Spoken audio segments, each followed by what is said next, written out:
ఆత్మీయులందరికీ నా హృదయపూర్వక శుభాభివందనములండి. ఈరోజు వాగ్దానము యాకోబు వ్రాసిన పత్రికలో నుంచి 3వ అధ్యాయము 1వ వచనము. నా సహోదరులారా, బోధకులమైన మనము మరి కఠినమైన తీర్పు పొందుదుమని తెలుసుకొని మీలో అనేకులు బోధకులు కాకుండుడి. నా ప్రియమైన బోధకులారా, నువ్వు 100 మందిని రక్షించొచ్చు, 1000 మందిని బలపరిచి ఉండొచ్చు. నీ ద్వారా బలపడిన వారు రాకడలో ఎత్తబడొచ్చు. కానీ నీ వ్యక్తిగత జీవితంలో పాపం ఉంటే నీకు పరలోకం దక్కదు.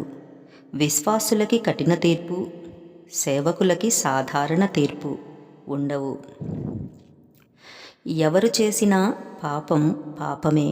ఇంకా చెప్పాలంటే బోధకులకే కఠినమైన తీర్పు ఉంటుంది. తస్మాత్ జాగ్రత్త.